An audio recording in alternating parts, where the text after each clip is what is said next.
ഷിരൂരിൽ ഇപ്പോൾ കണ്ടെത്തിയ അസ്ഥി മനുഷ്യൻ്റേത് തന്നെയെന്ന് സ്ഥിരീകരിച്ചു.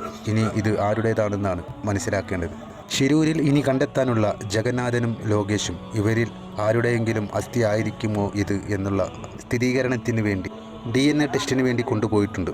അർജുൻ്റെ കുടുംബവും മനാഫും തമ്മിലുള്ള അഭിപ്രായ വ്യത്യാസങ്ങൾ പറഞ്ഞു തീർക്കാൻ മാത്രമുള്ളതാണെന്നും ഇവർ എൻ്റെ സ്വന്തം കുടുംബമാണെന്നും ചേർത്ത് നിർത്തേണ്ടവരാണെന്നുമാണ് അർജുൻ്റെ കുടുംബത്തെ സന്ദർശിച്ച മനാഫ് ആ വേളയിൽ പറഞ്ഞത്. ഇത് അസാധാരണമല്ല. എല്ലാ സ്ഥലത്തും എല്ലാ കുടുംബത്തിലും നടക്കുന്ന കാര്യം തന്നെയാണ് അഭിപ്രായ വ്യത്യാസങ്ങൾ ഉണ്ടാവുക എന്നത്.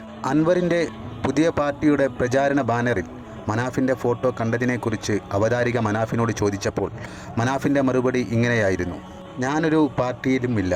ഒരു നല്ല കാര്യത്തിന് വേണ്ടി ലീഗ് വിളിക്കുകയാണെങ്കിൽ ലീഗിൻ്റെ കൂടെയും, അത് പിന്നെ BJP ആണ് വിളിക്കുന്നതെങ്കിൽ BJPയുടെ കൂടെ പോകാനും എനിക്ക് മടിയില്ലെന്നുമാണ് മനാഫ് പറഞ്ഞത്. 24 അവതാരകനായ ആഷിമിയുടെ അർജുൻ്റെ കുടുംബത്തിനെ മനാഫ് സന്ദർശിക്കണമെന്നും കാര്യങ്ങൾ രമ്യമായി പറഞ്ഞു തീർക്കണമെന്നുമുള്ള വാക്കുകൾ അതേപടി സ്വീകരിച്ച മനാഫ് അർജുൻ്റെ വീട്ടിലെത്തി വീട്ടുകാരുമായി സൗഹൃദ ബന്ധം സ്ഥാപിച്ചതും ഗുരുതരമായി ഉയർന്നുവന്ന ആരോപണങ്ങളും കുറ്റപ്പെടുത്തലുകൾക്കും വിരാമമുണ്ടാക്കി. ഈ കുടുംബത്തെ സമൂഹം ഒറ്റപ്പെടുത്തരുതെന്നും ഇവരെ ചേർത്ത് നിർത്തേണ്ടവരാണെന്നുമാണ് മനാഫ് ആ വേളയിൽ പറഞ്ഞത്. മനാഫിൻ്റെ മനസ്സിൻ്റെ നിഷ്കളങ്കത തുറന്നു കാട്ടുന്നതായിരുന്നു ഈ രംഗങ്ങളെല്ലാം. ഷിരൂരിൽ കാണാതായ ജഗന്നാഥനെയും ലോകേഷിനെയും ഇനി കണ്ടെത്തേണ്ടതുണ്ട്. അതിനുവേണ്ടി ഞാനും ഈശ്വർ മൽപ്പയും ഇനി ഷിരൂരിലേക്ക് തന്നെ പോകുമെന്നാണ് മനാഫ് പറഞ്ഞത്.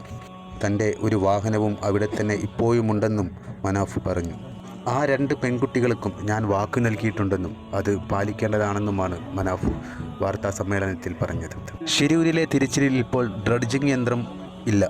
ജഗന്നാഥനും ലോകേഷിനും വേണ്ടിയുള്ള തിരച്ചിൽ ഇപ്പോഴും നടന്നുകൊണ്ടിരിക്കുകയാണ് ഷിരൂരിൽ. അർജുനെ കാണാതായത് മുതൽ കണ്ടെത്തുന്നതുവരേക്കും തന്നെ കേരളം വലിയ വിഷമത്തിലായിരുന്നു. എന്നാൽ അർജുനനെ കണ്ടെത്തിയ വേളയിൽ ഒരിക്കലും കണ്ടു നിൽക്കാനാവാത്ത വിഷമമാണ് ഓരോ മനുഷ്യനും ഉണ്ടായത്. പിന്നീട് ഇതിൻ്റെ പേരിലുണ്ടായ ചില പ്രശ്നങ്ങളും നമുക്കെല്ലാവർക്കും വലിയ വിഷമം തന്നെയാണ് നൽകിയത്. അർജുൻ്റെ കുടുംബവും മനാഫും തന്നെ ഈ കാര്യത്തിൽ മോശമായി ചിത്രീകരിക്കപ്പെട്ടു. പക്ഷേ മനാഫിൻ്റെ അർജുൻ്റെ വീട്ടിലേക്കുള്ള സന്ദർശനം എല്ലാം നല്ല രീതിയിൽ തന്നെ അവസാനിപ്പിച്ചു. മനാഫ് അങ്ങനെ ചെയ്തില്ലായിരുന്നെങ്കിൽ ഇപ്പോഴും അർജുൻ്റെ കുടുംബത്തിനെ കുറ്റപ്പെടുത്തുവാൻ ചിലയാളുകൾ സമയം കണ്ടെത്തുമായിരുന്നു. സമൂഹത്തിൽ ഐക്യം നിലനിർത്താനാണ് താൻ ഉദ്ദേശിക്കുന്നതെന്നും ആരോടും ഒരു തരത്തിലും വെറുപ്പില്ലെന്നും മനാഫ് പറഞ്ഞു. മനാഫിൻ്റെ ഇത്തരത്തിലുള്ള നിഷ്കളങ്കമായ പ്രവർത്തനങ്ങളാണ് കേരള ജനതയുടെ മനസ്സിൽ മനാഫിന് വലിയ സ്ഥാനം നൽകിയത്. ഇനിയും ഇത്തരം നല്ല പ്രവർത്തനങ്ങളുമായി ഇദ്ദേഹത്തിന് ദീർഘകാലം തന്നെ മുന്നോട്ട് പോകാൻ ഇദ്ദേഹത്തിന് സാധിക്കട്ടെ എന്ന് നമുക്ക് പ്രാർത്ഥിക്കാം.